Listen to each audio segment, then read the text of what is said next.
말씀 볼게요. 오늘 같이 나눌 말씀은 사무엘하 말씀입니다. 사무엘하 12장 13절 말씀 우리 같이 보도록 할게요. 사무엘하 12장 13절입니다.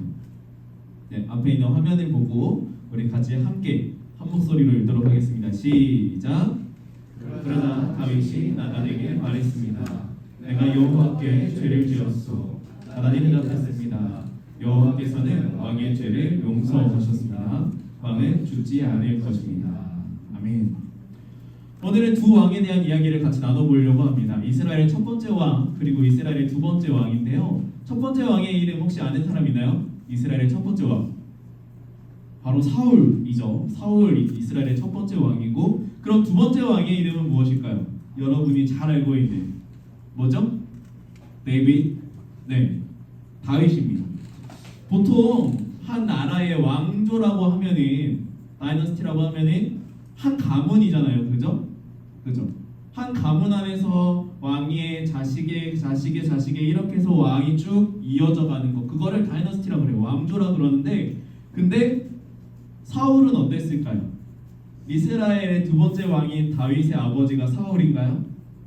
그렇지 않죠? 네, 이스라엘의 두 번째 왕 다윗과 이스라엘의 첫 번째 왕인 사울의 가문은 다른 가문이에요.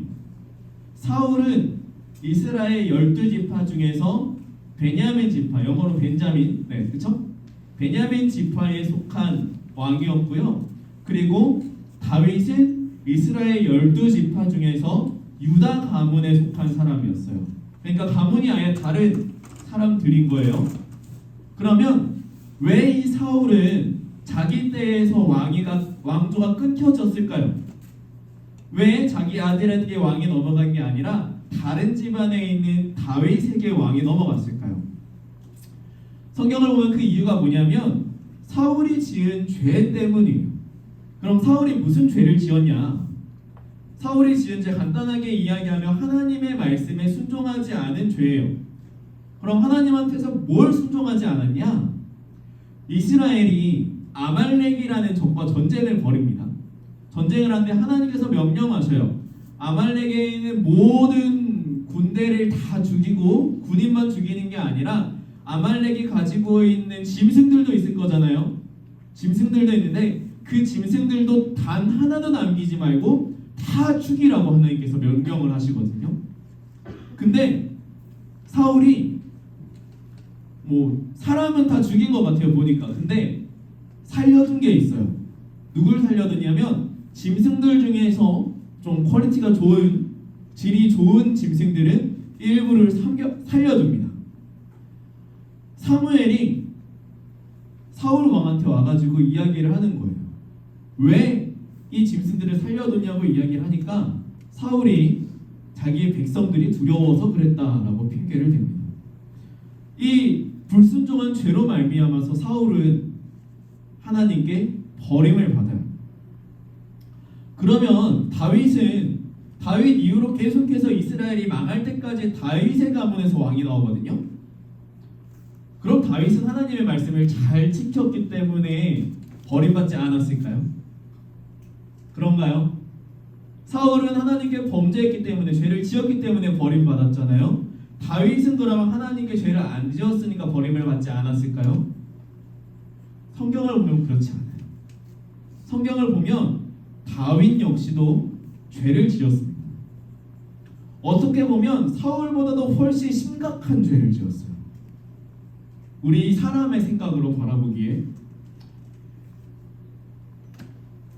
다윗이 다른 족속들이랑 전쟁을 벌이고 있었어요. 근데 다윗은 왕이었었고, 다윗이 전장터에 직접 나가지 않고 다윗의 군대가 나가서 전쟁을 하고 있던 시기였어요. 다윗은 어디 있었냐면 예루살렘, 그러니까 수도의 캐피탈에 있었던 거예요.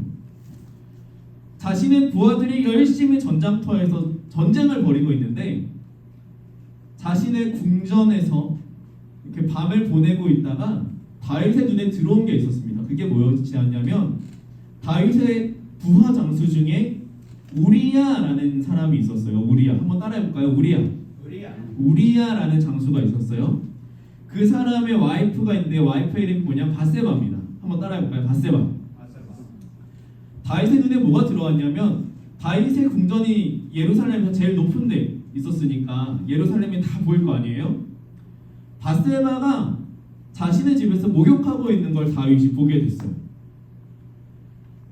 정상적으로 상식적인 사람이 있으면 혹 그게 보였다 그래도 피했겠죠. 눈을 돌리고 피하고 이랬겠죠. 근데 왜 그랬는지 모르겠어요. 이유는 모르겠어요. 다윗이 그날 밤에 바세바 우리아의 아내 결혼한 여인인 거예요. 유부녀인 거죠.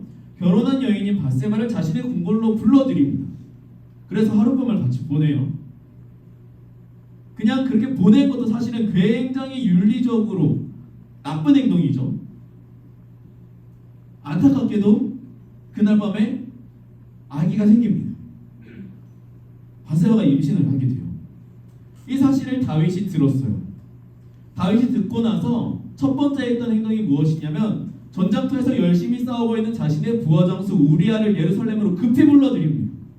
그리고 자기 집으로 보내요. 하룻밤 자라 그럽니다. 왜 그랬을까요? 세탁하는 거예요.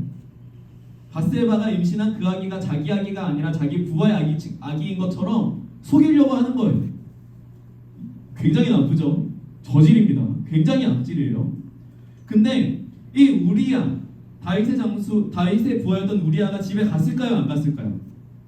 갔을까요? 안 갔을까요? 안 갔어요. 지금 내 전우들이 전장터에서 피땀 흘리면서 지금 목숨을 다하면서 싸우고 있는데 내가 집에서 편하게 쉴 수 없다면서 집에 안 들어갑니다. 다윗의 첫 번째 계획이 무산된 거예요. 망한 거죠. 그래서 다윗이 두 번째로 뭘 하냐면 그 우리아의 손에 편지 하나를 써서 전쟁터에서 싸우고 있는 장군한테 보냅니다. 이 편지의 내용이 뭐냐면 지금 이 편지를 들고 가고 있는 이 우리아를 전쟁터 맨 앞에 세우라는 거예요. 맨 앞에 세워서 전쟁이 진행되고 있는데 가장 격렬한 싸움이 일어날 때 그 우리아를 빼고 나머지 부사들은 다 후퇴시켜라 라고 이야기를 하는 겁니다. 무슨 말일까요 이게? 여러분 이게 무슨 말이에요? 한번 해석해봐요. 이게 어떤 뜻을 가진 말일까요? 우리아를 어떻게 해라? 전장터에서 전사한 것처럼 만들어서 죽이라. 그리고 다윗의 계획대로 우리아는 그 전장터에서 전사합니다. 죽어요. 그 소식이 다윗에게 들려지니까 그리고 나서 다윗은 이제 과부가 된 미망인이 된 바세바를 자신의 궁궐로 불러들여서 자신의 아내로 삼습니다. 여러분 어때요? 다윗 괜찮은 왕이에요? 괜찮은 사람인가요? 사울이 지은 죄랑 다윗이 지은 죄를 한번 비교해 보세요. 어때요? 사울은 핑계는 그럴듯했어요. 이 질 좋은 짐승들을 남겨서 뭐에 쓰겠다? 제사에 쓰겠다 그랬어요. 하나님께 제사 드리는데 이 짐승들 쓰겠다 그랬어요. 이유는 그럴듯하잖아요. 하나님의 말씀에 순종하지 못한 것뿐이지. 다윗은 어때요? 우리가 이해할 수 있는 죄인가요? 여러분 용납돼요? 이해돼요? 이해할 수 없는 정말 구역질이 날 만큼 지저분한 죄입니다. 디스커스팅한 거예요. 어쩌면 다윗이 지은 이 죄가 사울이 지은 죄보다 훨씬 더 지저분해요. 그런데 사울은 하나님께 버림받았고요. 다윗은 버림받지 않았어요. 이 두 사람의 사이에 차이점이 무엇일까요? 차이점. 그냥 1차적인 이유, 우리가 쉽게 생각할 수 있는 편하게 1차적으로 이해할 수 있는 이유, 그건 뭐냐면 진실한 회개라고 이야기를 할 수 있을 것 같아요. 물론 충분한 설명은 되지 않습니다. 진실한 회개. 다윗은 오늘 우리가 읽은 이 말씀이 뭐냐면 다윗의 그 죄 사실 누구도 알지 못했어요. 다윗 혼자만 알고 있을 수도 있는 다윗의 죄였습니다. 하지만 그 다윗의 죄를 하나님이 아셨고 하나님이 그 다윗의 죄를 나단이라는 선지자를 통해서 다윗에게 알려주셔요. 그러니까 다윗이 그 죄를 듣자마자 그 자리에서 엎드려져서 회개합니다. 오늘 우리가 읽은 말씀처럼 회개하는 거예요. 뭐라고 합니까? 내가 여호와께 죄를 지었습니다. 다른 말이 없어요. 끝이에요. 내가 여호와께 죄를 지었습니다. 굉장히 짧은데 이 짧은 회개에는 두 가지 사실이 담겨져 있는 거예요. 첫 번째가 뭐냐? 죄의 책임입니다. 이 죄가 누구 거냐? 이거 제 죄예요. 누구의 책임도 아니라 이거 제 책임입니다 라고 이야기하는 거예요. 내가 여호와께 죄를 지었습니다. 내가 죄를 지었습니다. 근데 이것이 누구에게 죄를 지었다? 여호와께 죄를 지었다. 내가 하나님 앞에서 죄를 지었습니다. 다예요. 이게 전부입니다. 어떠한 핑계도 어떠한 변명도 하지 않아요. 근데 사울의 회개는 조금 달랐다는 거예요. 사울의 회개는 무엇이 다르냐? 사무엘상 15장 24절 준비된 말씀을 같이 한번 읽어볼게요. 시작. 사무엘에게 이르되 내가 범죄하였나이다. 내가 여호와의 명령과 당신의 말씀을 어긴 것은 내가 백성을 두려워하여 그들의 말을 청정하였음이니이다. 백성을 두려워해서 백성들의 말을 들었습니다라고 이야기를 하는 거예요. 사울이 이야기하고 있는 게 무슨 말이냐면, 하나님, 제가 죄를 지었는데요. 근데 이게 제가 죄를 지으려고 지은 게 아니라요. 사실은 이게 제 책임이 아니에요. 백성들이요, 이 군사들이요, 막 저를 두렵게 하는 거예요. 저를 막 이렇게 마음을 두렵게 만들어서, 그래서 제가 어쩔 수 없이, 왕이 어떻게 백성들이 말을 하는데 그거를 무시할 수가 있어요? 제가 어쩔 수 없이 한 거예요. 이게 제 책임이 아닙니다. 사실 사울은 회개해야 한다고, 내가 범죄했다고 이야기하지만 그 범죄가 책임이 누구 거라고 이야기하는 거예요? 내게 아니라고 이야기하는 거예요. 바꿔 말하면, 하나님, 이거 내 죄가 아니에요, 이렇게 이야기하고 있는 거죠. 사실 엄밀히 말하면 이건 회개가 아닙니다. 핑계죠. 변명이죠. 이건 회개하는 게 아니에요. 회개는 내가 죄를 지었다라는 그 사실을 인정하는 게 회개예요. 인정하는 것, 그 이상 이야기하는 게 필요가 없어요. 그리고 내가 그 죄에 대한 결과를 내가 바꿔보겠다, 어떻게 해보겠다, 내가 정해보겠다, 아무런 의미가 없는 겁니다. 죄에 대한 결과는 죄를 판결하는 사람이 정해주는 거지, 죄를 지은 사람을 정할 수 있는 건 아무것도 없어요.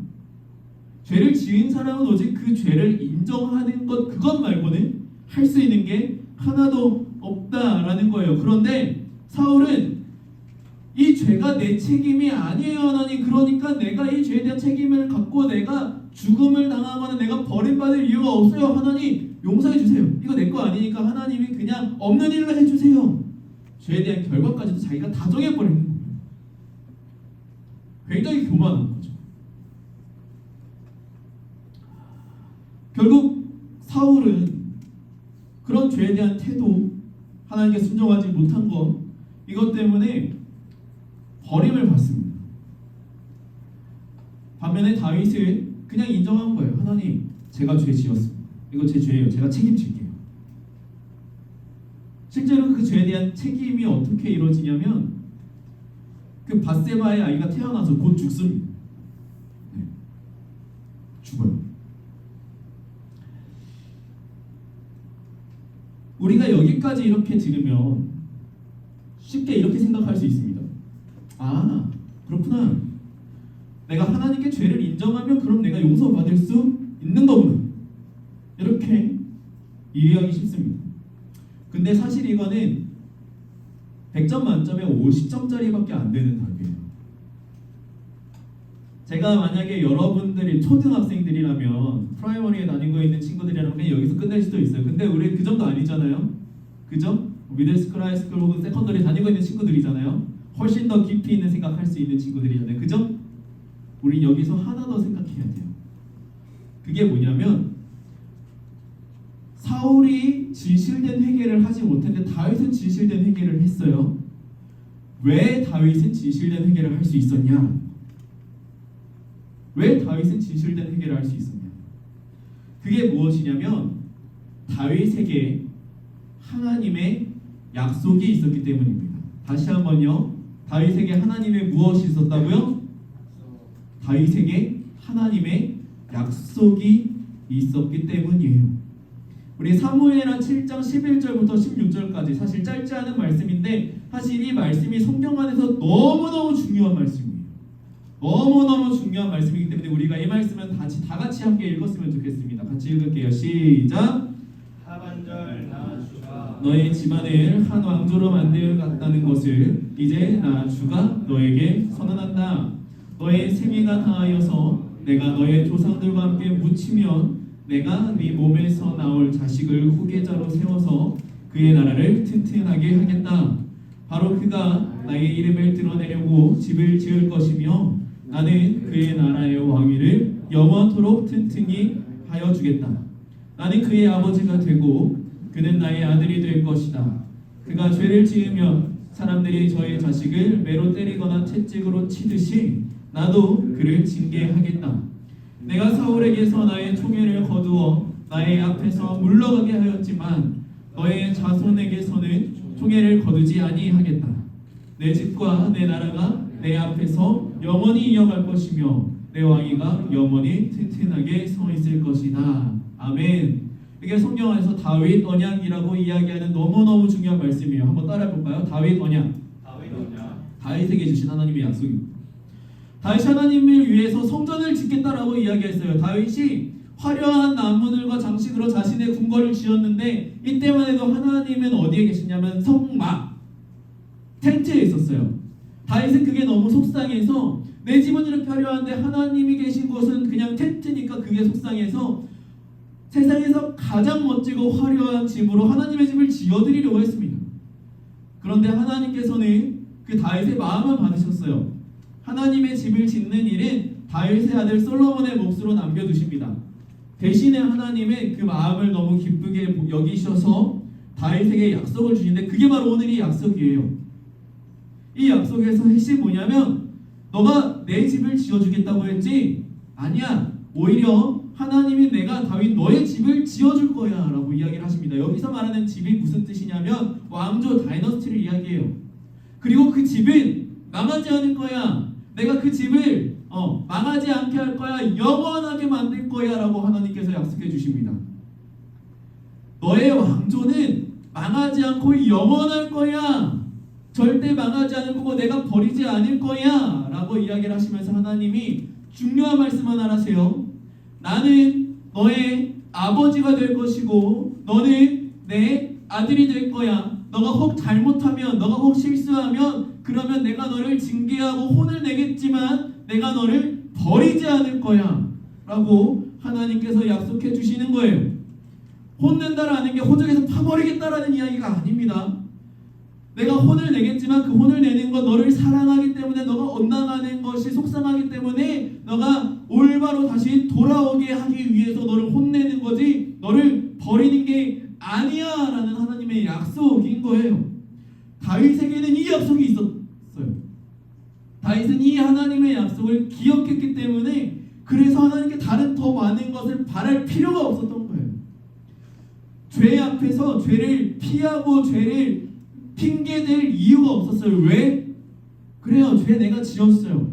죄 지은 사실이 없어지지 않아요. 하지만 이 죄 때문에 하나님이 나를 버리지 않을 것이라는 그 하나님의 약속이 있었기 때문에 다윗은 하나님이 그 죄를 지적하셨을 때 네 하나님 맞아요. 제가 죄를 지었습니다. 그것으로 끝인 거예요. 죄를 피하지 않고 인정하고 회개할 수 있었던 거예요. 하지만 사울에게는 이 약속이 없었어요. 그랬기 때문에 죄가 무서운 거죠. 죄의 책임은 내가 왕위를 버림받는 거, 하나님께 버림받는 거라는 걸 사울이 알았으니까 죄를 피하고 싶었던 거예요. 그 죄가 나에게 오는 것을 어떻게든 막고 싶었던 거예요. 약속이 없으니까. 그러니까 하나님에게 내 책임이 아닌 거예요 라고 하나님 앞에서 핑계 대는 거죠. 사울과 다윗의 결정적인 차이가 어디에 있느냐? 하나님의 약속이 있느냐 없느냐. 바로 그 차이가 다윗과 사울의 회개의 차이점을 만들어낸 겁니다. 이제 말씀을 맺겠습니다. 우리가 지난주에 부활주의를 보냈습니다. 그죠? 여러분, 예수님의 부활하심의 의미가 뭘까요? 왜 예수님 부활하셨나요? 사실 예수님의 부활에 담겨있는 여러 가지 많은 의미들이 있어요. 제가 그거 설명하려면 제가 한 달 넘게 매주 이것만 가지고 설교해야 됩니다. 근데 오늘 하나만 이야기할게요. 약속입니다. 부활은요, 하나님의 약속이에요. 누구를 향한? 우리를 향한 약속이에요. 우리를 어떻게 하시겠다? 예수님을 부활시키신 것처럼 예수님을 믿는 너희들도 내가 부활시키겠다, 다시 살려내겠다 라고 하시는 하나님의 약속이 바로 예수님의 부활인 거예요. 이걸 바꿔 말하면 뭐냐? 너희들은 더 이상 죽음의 지배 아래 있는 게 아니라는 겁니다. 죄의 지배 아래 있는 게 아니라는 뜻이에요. 우리는 예수님의 부활로 말미암아서 더 이상 죄의 지배, 죄의 다스림 안에 있는 게 아니라 하나님의 다스림 안에 있는 거예요. 그게 하나님의 약속입니다. 그래서 우리가 예수님의 부활을 믿게 되면, 그러면 우리는 이제 하나님의 집안에 들어가 사는 사람들이 되는 거예요. 이게 무슨 말이냐면 하나님이 바로 우리 아버지가 되어주시고 우리가 하나님의 자녀가 된다라는 뜻입니다. 이게 무슨 말이냐? 더 이상 우리는 하나님과 끊어질 수 없는 관계라는 거예요. 다윗이 하나님께 받은 약속이 하나님이 다윗의 아버지가 되고 다윗이 하나님의 아들이 된다는, 그게 더 이상 끊어지지 않는 관계가 되었다라는 것처럼 부활이 우리에게 주는 약속이 무엇이냐면 너희들이 내 자녀가 되고 나는 너희의 아버지가 되겠다. 이 우리의 관계는 더 이상 끊어지지 않는 관계, 영원한 관계가 될 것이다라는 하나님의 약속인 거예요. 그래서 할 수 있는 게 있어요. 이 약속 때문에 우리가 할 수 있는 게 있어요. 그게 뭐냐면 회개입니다. 교회 다니는 사람들이 흔히 하는 착각이 있어요. 흔히 하는 착각, 그게 뭐냐면 내가 회개해서 구원받았다라는 거예요. 내가 하나님께 내 죄를 인정해서 용서를 구했기 때문에 그래서 내가 구원받았다. 여러분, 이거 착각입니다. 착각이에요. 순서가 바뀐 거예요. 우리가 회개해서 구원받는 게 아니라 우리가 구원받았기 때문에 그래서 회개할 수 있는, 우리에게 구원의 약속이 있기 때문에 우리를 영원히 우리를 하나님의 자녀 삼아주시겠다는 그 약속이 우리에게 이미 있기 때문에 그래서 우리가 하나님께 회개할 수 있는 거예요. 진실되게 회개할 수 있는 거예요. 핑계대지 않고 죄를 그대로 인정할 수 있는 겁니다. 왜? 그 죄가 우리를 하나님과의 관계에서 끊어내지 못할 거니까. 그걸 믿는 믿음으로 우리가 회개할 수 있는 거예요. 다윗이 우리에게 알려주는 교훈이 뭐냐면 그 약속 때문에 우리가 하나님께 회개할 수 있고 우리가 용서받을 수 있는 그런 하나님의 자녀라는 사실, 그 사실을 다윗이 우리에게 알려주고 있는 거예요. 사랑하는 여러분, 오늘 이 말씀을 통해서 우리가 기억할 수 있었으면 좋겠습니다. 약속이 먼저예요. 그 약속 다음에 우리가 하나님께 회개할 수 있는, 우리가 회개할 수 있는 까닭, 우리가 하나님께 돌이킬 수 있는 까닭, 그 모든 것은 우리를 위하여서 자기 아들을 버리신 그 하나님의 놀라운 약속 때문에 우리는 하나님 앞에 진심으로 회개할 수 있고 그리고 하나님께 용서받을 수 있는 존재라는 것, 이것을 위해서 우리가 평생토록 기억해야 되는 것은 이 약속을 주시기 위해 십자가에 달려 돌아가신 분, 그분 예수님이라, 그걸 우리가 평생 기억하고 붙잡아야 된다는 거, 오늘 말씀을 통해서 우리가 기억할 수 있었으면 좋겠습니다.